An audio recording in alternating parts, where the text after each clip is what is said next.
Hello, and welcome to the World Storytelling Cafe, where there are so many amazing storytellers doing such an important work. And I'm honored to be here. My name is Polina Tserakssova, and as you can hear from my name, which in my native language sounds as Polina Tserakssova, I am Russian. I'm a real Russian storyteller. Have you seen one before? Cool, eh? But my dear native home country is Estonia. Have you been there before? Cool, eh? So later I'm going to tell you more about both my origin and my home country. And that's why I speak fluently both languages and doing storytelling in both Estonian and Russian. And I am a musician, storyteller and anthropologist. Now, musicians, they play music. And you can see all these instruments around me. And I hope that they will tell their stories soon. Anthropologists, they travel a lot. They do ethnographic fieldwork. They learn from another culture. And that's what I did also. And you just have to believe this.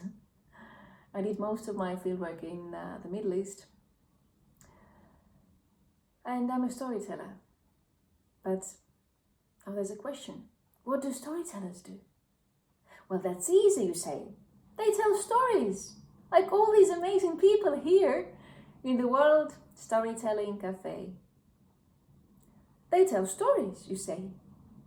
And that's where I would roll my eyes, if I were a person who rolls her eyes. Because for the last 10 years of my life as a storyteller, I've been trying to understand what it is that I'm doing. What is it that storytellers do? Because you see, everyone tells stories nowadays. Politicians, managers, photographers, filmmakers, everyone on the social media. They all tell stories. So I was thinking a lot about what is it so special that storytellers do? And usually I have many questions. But this time I had the answer. And I'm going to share it with you now.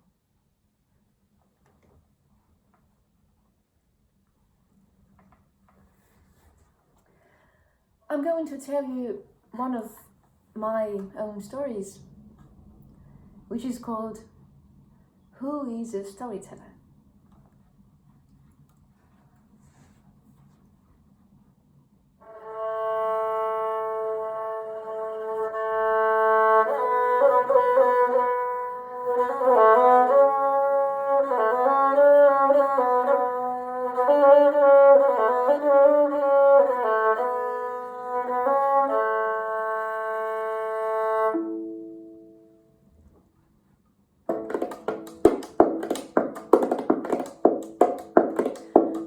Who is a storyteller? Well, that's easy. That's the most ordinary person who lives in a tiny house, in front of which there is a big pomegranate tree. And under this tree, there sits a fluffy cat playing a Turkish rhubarb. By the way, this instrument is called the Turkish rhubarb.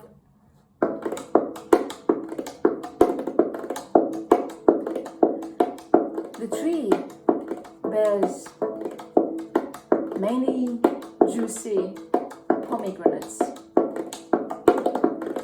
which are picked in winter. So the storyteller puts her warm clothes on. She goes through the snowdrifts towards the tree. She reaches out her hand to pick the first fruit. And suddenly, a tiny, yellow, butterfly lands on her hand. The storyteller looks at it and listens. This winter, the pomegranates stay untouched.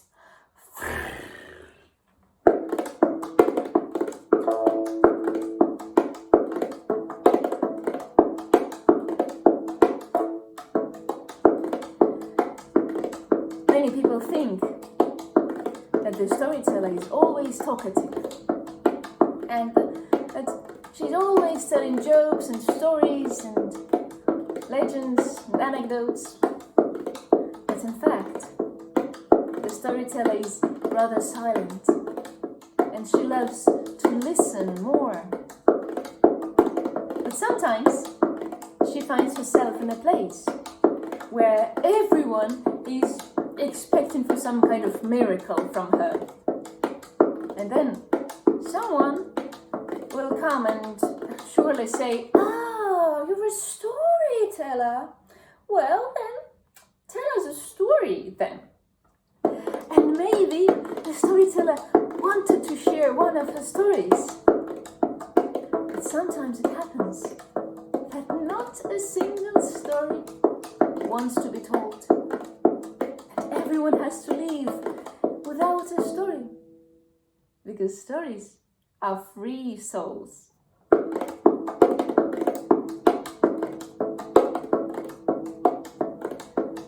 The storyteller loves a good laugh, and she also loves good jokes. And she knows that only the people who have experienced deep sorrow can really make good and amazing jokes. That's why all clowns used to be sad some time ago. But the storyteller knows that laughter makes your life longer. And she also knows that nervous cells are not restored. Well, that's even good. Because if the nervous cells are not restored, then only peaceful cells will remain then.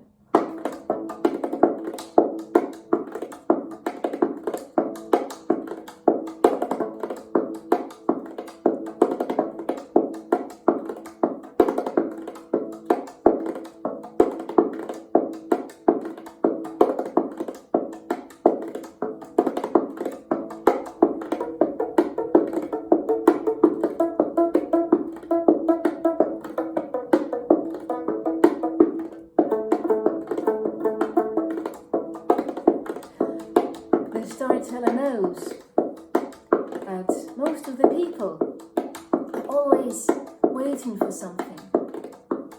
They're waiting the whole week for weekends to come, or they're waiting the whole month for holidays to come,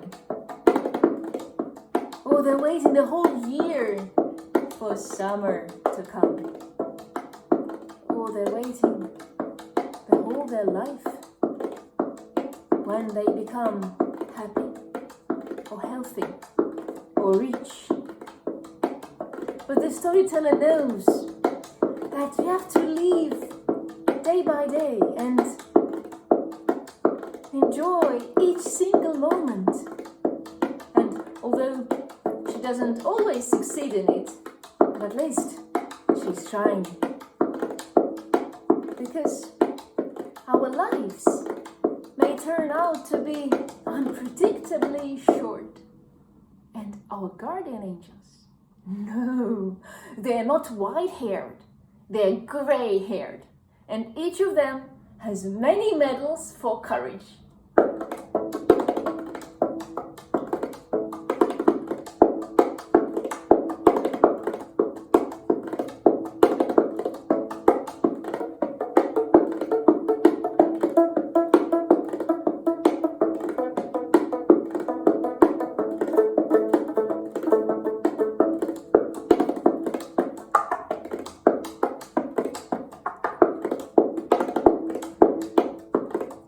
Storyteller loves to welcome visitors. And there are many people who are coming to her home to listen to a story, because everyone hopes vary his or her own story. And most of the people who are coming to the storyteller's home have wounded hearts. Someone is burnt with anger. Another is suffocating with hurt. And someone is losing faith. And then the storyteller looks at all these hearts. And in each heart, in each wound, in each scar, she sees not darkness and pain, but she sees gentle light, the light of a guiding star, the truest guiding star in life.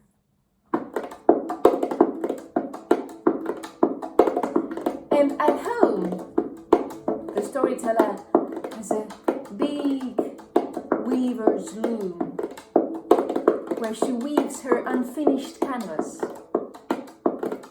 And the more the storyteller is weaving the canvas, the more the universe is filling with children's laughter and joy and love. But sometimes the storyteller has to go out for business. For example, she goes to search for the East Pole. And at the same time, there comes running down from the forest a wild cat called Chaos. And it tears the whole canvas into pieces.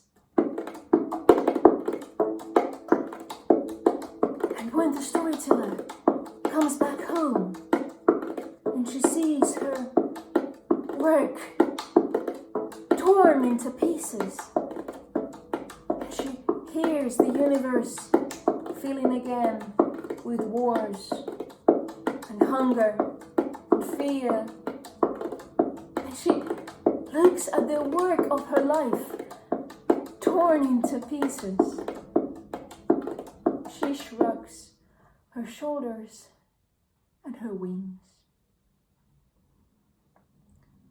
But then there's nothing more else to do when she's left but to take a deep breath, to collect all the threads and to start all over again, weaving the canvas from the beginning 100 times, 1,000 times, but still continue weaving.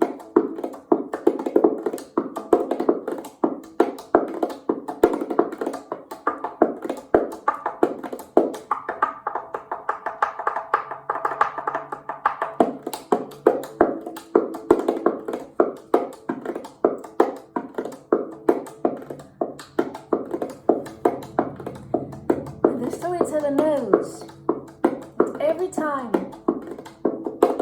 when she is telling her stories, they dissolve into the air like sounds. For some, the stories will caress their hearts so that their souls start to purr. And for others, they will go unnoticed, because the storyteller knows that you can't give people wings. They have to grow their own.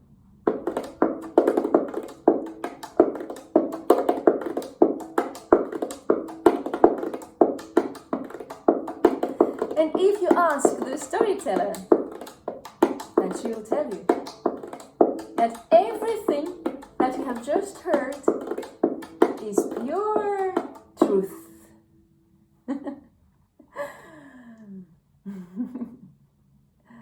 Thank you. Well, I can't see you, but luckily I have good imagination. I wrote this story about 3 years ago, in 2017, shortly after my daughter was born. And suddenly everything became clear to me. What we, the storytellers, do.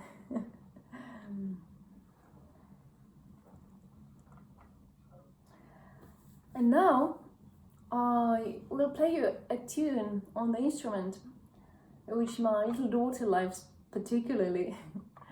And this instrument is called the double aulos in Greece, or the double flute. Don't try this at home.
Thank you. And my little daughter also loves this instrument very much.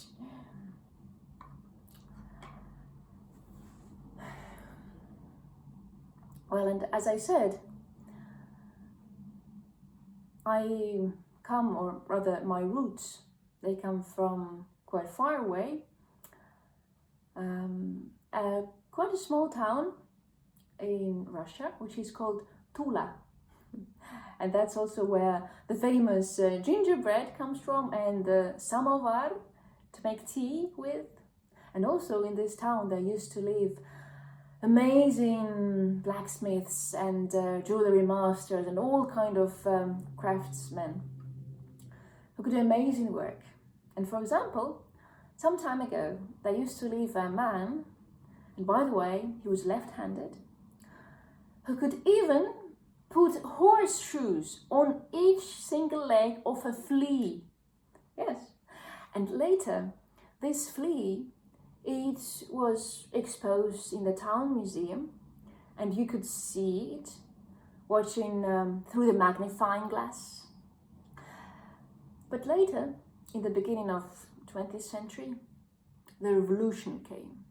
And as it happens very often with all kinds of revolutions, Suddenly, the most beautiful and fragile things just disappear during the revolutions. That's why also the flea disappeared, and it's not there in the museum anymore. But luckily, in this town there are also now amazing craftsmen who can engrave the whole landscapes or portraits on the tiny grains of rice or beans. And these tiny masterpieces can also be seen now in the Museum of Tula, and have to look at them through the magnifying glass. So that's where all my relatives live. But I was born in Estonia. It's a beautiful, beautiful country. I hope you have a chance to visit me here one day. And now it's quite late here in Estonia, but it's very light because in summer we have the white nights and it really never gets dark. I hope to tell you later some more Estonian stories as well. But now I have a very special story for you, which is very dear to me, especially now. And thinking about this story, I also wonder, what if we were afraid to offend another person as much as we're afraid to infect him or her nowadays? So here's a story.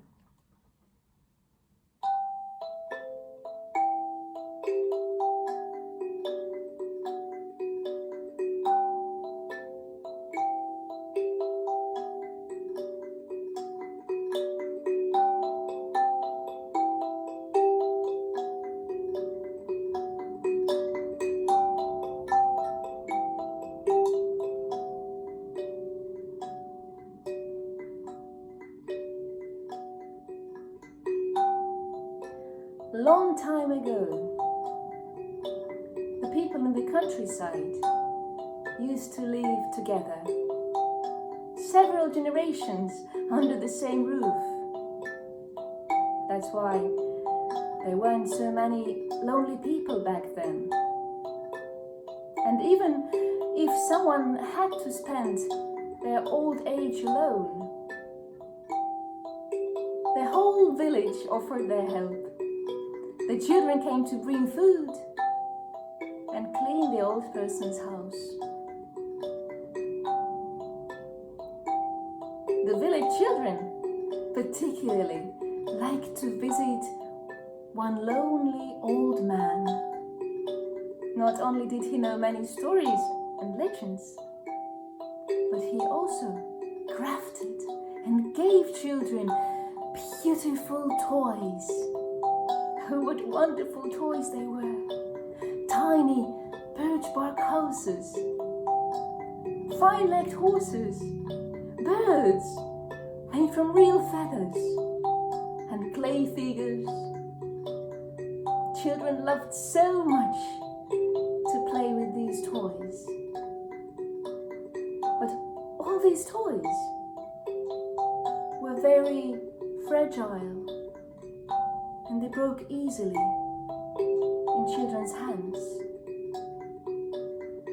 Then the children cried, and this unsettled their parents. Once, the parents of this village went to the old toy master, and they told him, "Thank you for making and giving our children these beautiful toys. But please, can you make them stronger so that the toys don't break and our children don't cry?" And the old toy master said, "My toys teach something very important to your children. The time will come when your children grow up and someone will give his or her own heart to a child. And the heart of a loving person is much more fragile than any of these bubbles that I make.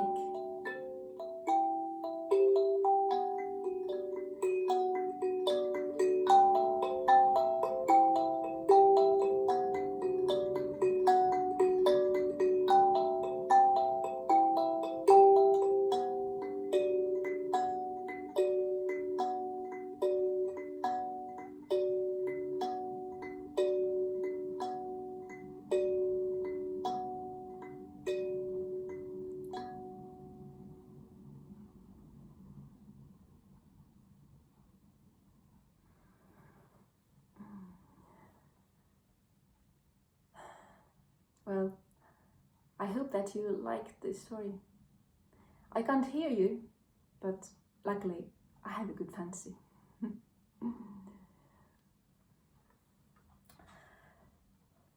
So, finally, I'm going to tell you one last story, and also I'm going to show you one Estonian instrument. This instrument here is called Estonian kannel. It's very similar to psaltery. And this particular instrument was made very recently for me by a very famous Estonian master, and he carved some birds here on this instrument. I love it. So today, of course, I won't be able to play all the instruments that I usually play, but I hope that maybe we'll meet some other time as well.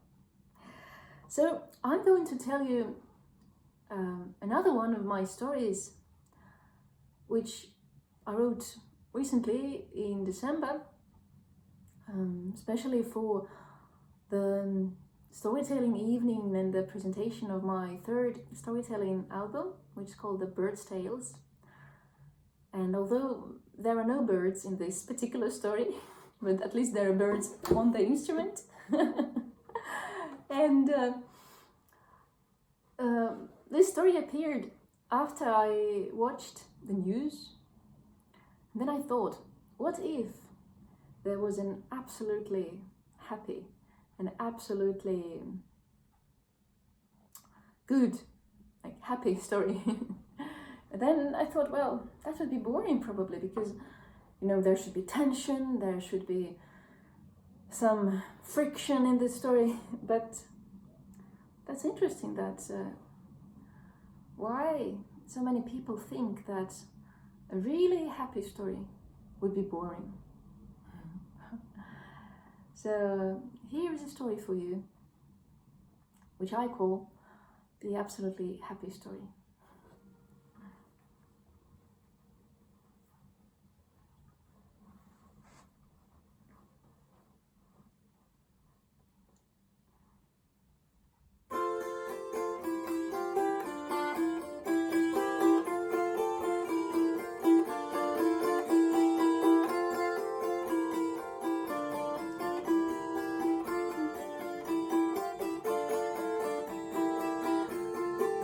Once upon a time, there lived a king and a queen. They were both young and happily married.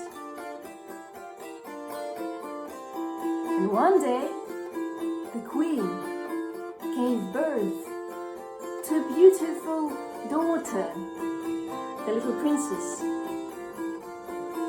And the queen even didn't die during the childbirth. To celebrate the birthday of the little princess, the king and the queen invited all the good fairies of their kingdom. And also, they even didn't forget to invite the evil witch, who usually no one wants to invite to any parties.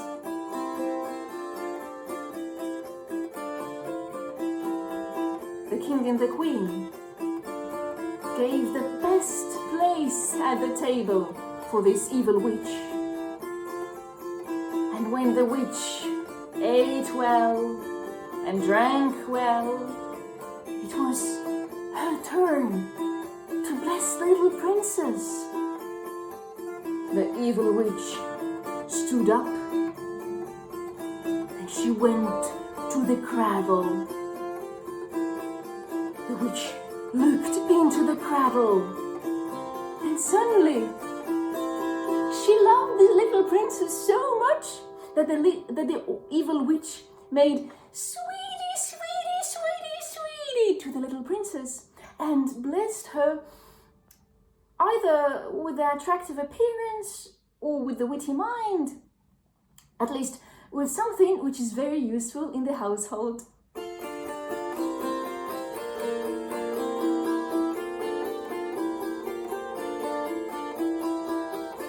The princess was growing very fast, and she wasn't spoiled at all. She was brave and gentle, and she loved music and was masterful in handicrafts. She loved particularly sewing, and every time at work she would sing a song.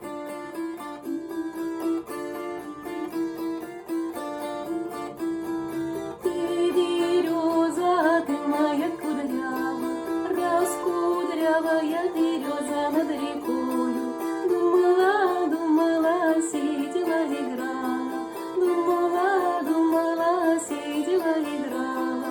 Привяжу я своего конечка к березовому кусточку, думала, думала, сидела, играла, думала, думала, сидела, играла. Ты мой конь, да травушки покушай, моего ты горюшка послушай.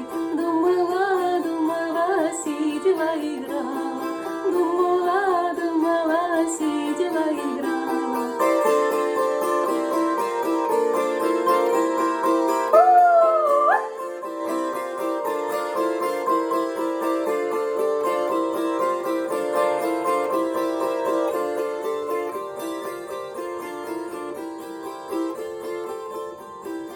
And sometimes, while she was working, the princess would, prick her finger with a nail. But nothing bad happened. The princess didn't die nor fell into the mortal sleep. And sometimes there would come some wandering old lady towards the castle with a red, ripe apple. And the lady would give the apple to the princess and say, "Eat the apple, you sweetie, sweetie, sweetie." And the princess ate the apples and nothing happened. She didn't die nor fell into the mortal sleep.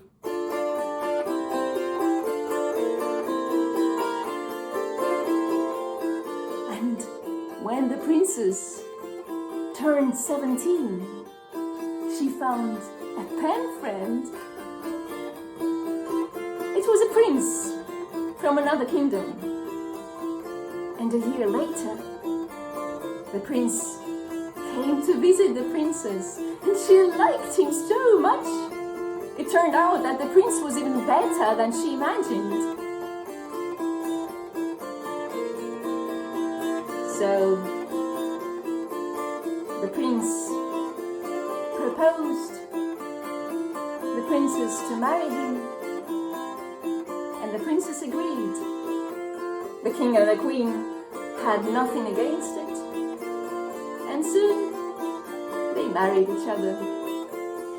At first, the prince and the princess rented a little castle nearby, overlooking the green meadows. But then during their honeymoon, there came a dragon. A real dragon. A fiery dragon. You know what a dragon is? Well, a real fiery dragon with 7 heads and 7 tails. And who even smelled like a dragon. But the dragon was also quite well-minded. He didn't kill anybody. The dragon just brought greetings to the prince from some relatives, and also a jar of apricot jam to the princess from his grandmother. Then the dragon kissed princess goodbye and flew away where he came from, so that the princess only had to open the windows and to air the castle a little bit.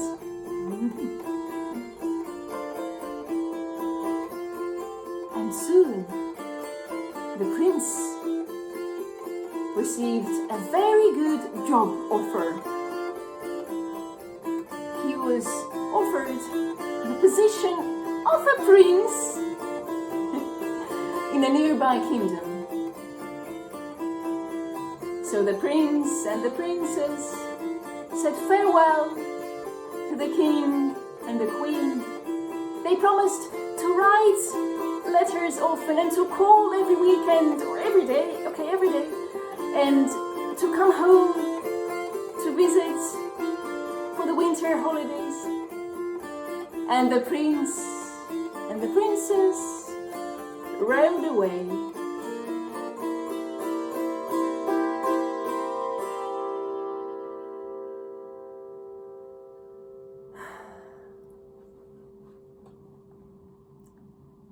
And then the king, now that he was absolutely sure that everything concerning his daughter went into the absolutely best way possible, the king, he went into his bedroom. Then the king looked under the bed and the king took from under the bed a tiny box with some carvings on it. The king placed the box on his bed and carefully opened it. And inside of the box there was a small rusty key. The king took the key and then he started to descend from the longest staircase of his castle into the deepest dungeons of his castle. And when he reached the deepest dungeons, he stopped in front of a door. It was an old door. It looked like nobody opened it for a very long time. The king took out his key and he placed the key into the keyhole. And then the king turned the key. Click, clock. And the king opened the door.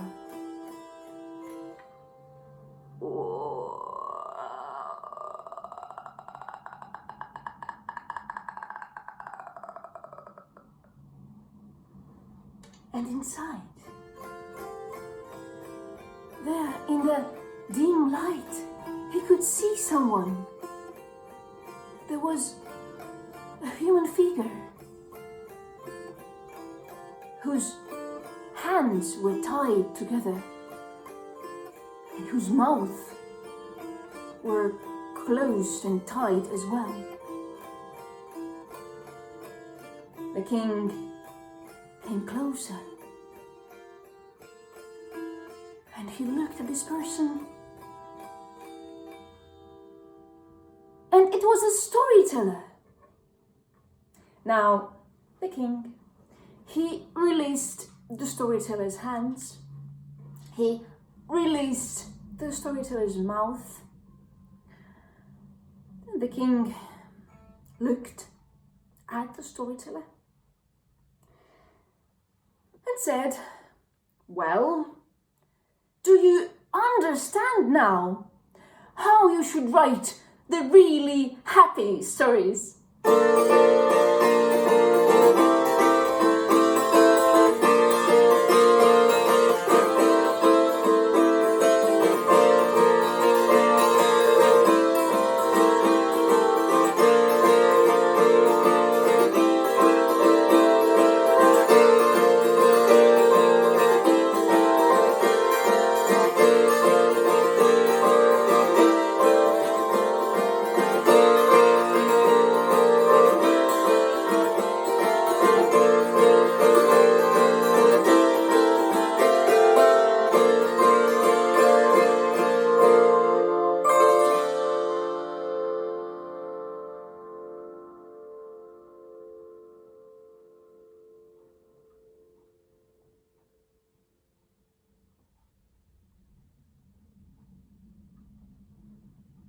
Well,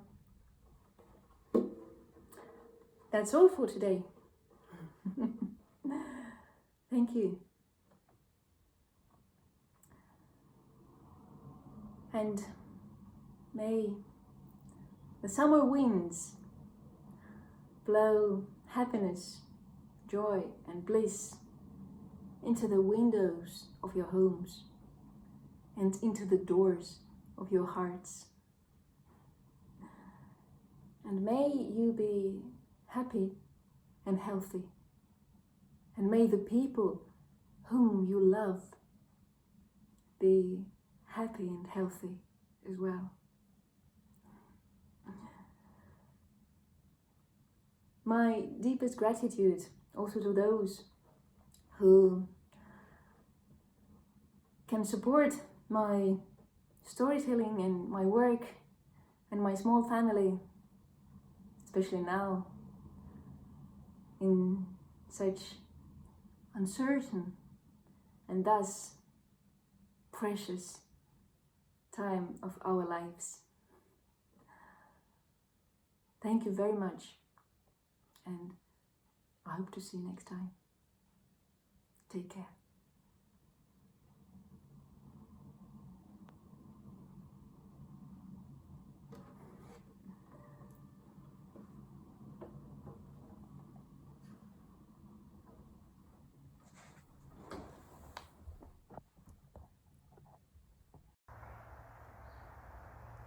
Did you enjoy that storyteller? Of course you did. And if you enjoyed it, like the minstrels of old, we're passing round the hat. And if you have some, whether it's paper or coin, our storytellers would appreciate what you put in. Every penny you put in goes directly to that storyteller through paper. All you have to do is go to worldstorytellingcafe.com. Click on today's stories or click on that storyteller and there'll be a hat below the story. And you can just drop a little in that hat. Well, thank you for listening. And if you can afford it, we'd appreciate it.